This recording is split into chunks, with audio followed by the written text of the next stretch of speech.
Hi guys! Welcome back sa aking YouTube channel. For today's video, mag-a-apply tayo ng personal loan sa PayMaya kung saan pwede tayo makapag-loan hanggang 250,000 pesos. Kaya simulan na natin nang malaman natin kung magkano ang pwede kong i-loan. Active po ang wallet ko, savings and credit dito sa PayMaya. Ngayon naman pumunta tayo sa loan.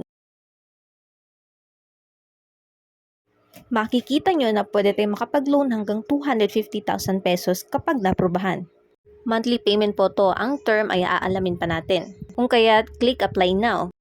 Dito makikita nyo yung monthly add-on rate niya is 0.83%. Yung effective interest rate naman is 1.40 per month. Continue lang natin, tapos bubungad yung data privacy. Basahin nyo lang, tapos i-continue nyo.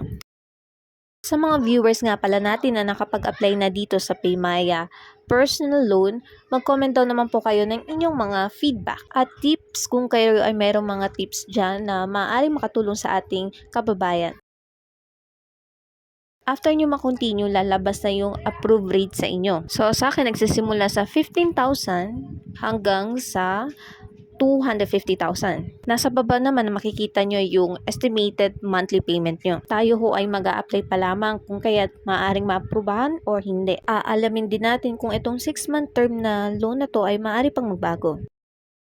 So ako ngayon ay nag-iisip-isip kung magkano yung starting loan ko na applyan.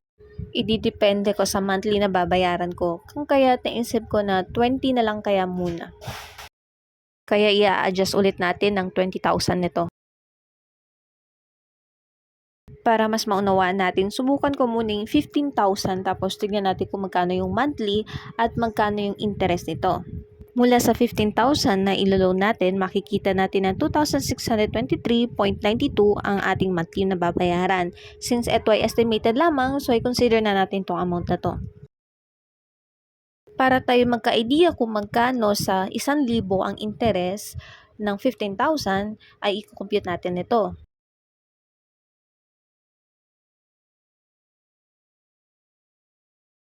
So, i-compute natin yung monthly natin, multiply natin sa 6 months since nakalagay is 6 months.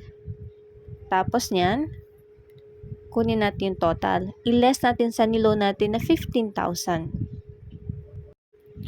So, 15,743.52 less 15,000 equals 743.52. Ito yung kabuuang interest. Ngayon naman, itong 743.52 ay i-divide natin into 15. Equals muna bago natin i-divide. Equals, and then i-divide natin into 15. Total of 49.568. So, for every 1,000, meron tayong interest na 49 or 50 peso. Good for 6 months ito, kaya not bad na din. At dahil dyan, nakapag-decide na ako na mag-a-apply na ako. Worth 20,000 ang i-applyan ko.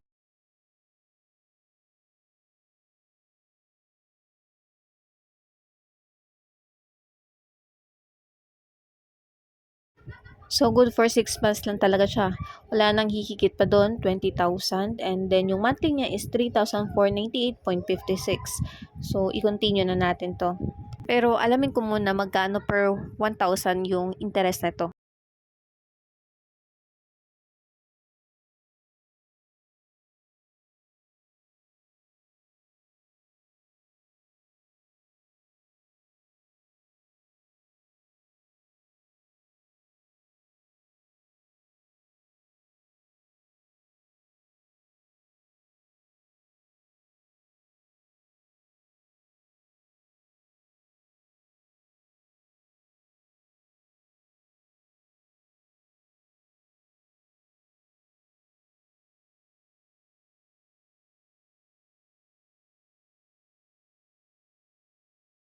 So, legit, consistent, hindi nagbago. Yung iba kasi tumataas bigla eh. So, pag ganitong mga loan, asahan nyo na meron talaga tong less deduction ng mga document or stamp.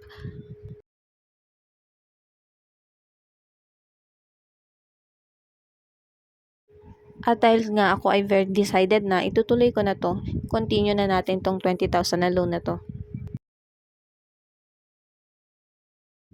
Upon continue, bubungad naman sa inyo itong tanong, how much is your take-home pay? So, dapat mag-state kayo ng medyo malaki-laking amount ng monthly payment nyo. Naka-indicate din yung type of work nyo, kung saan ba kayo kumukuha ng pera pangbayad, salary ba, negosyo, kung ano pa. Ang information na aking nilagay dito ay parehas lamang sa nilagay ko information nung nag-apply ako sa G-Loan, G-Credit at maging sa CIMB Personal Loan at Revy Credit. Nakabuo na ako ng good credit standing doon sa GCash ko mula sa aking G-Loan, G-Credit. Kung kaya nung nag-apply ako sa CIMB ay na-approvean ako agad.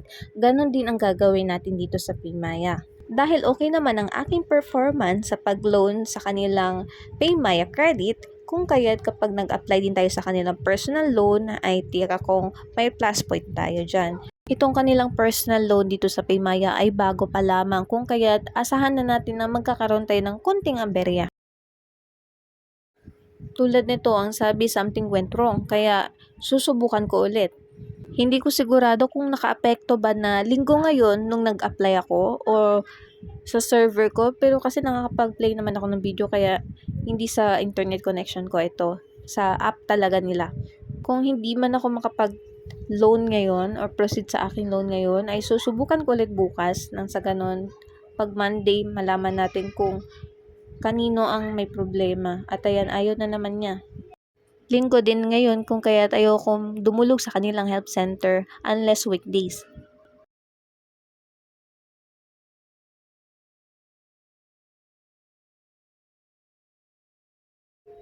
Try ko pa na isang beses last time na. Kung hindi pa, itutuloy ko na ito bukas. At ayun nga, ayaw talaga niya. So bukas na lang Monday, tuloy ko yung pag-apply dito. Yung laman po at magbalitaan po tayo kung kayo ay nakapag-apply din po sa personal loan dito sa Maya. Please subscribe. Salamat sa panonood.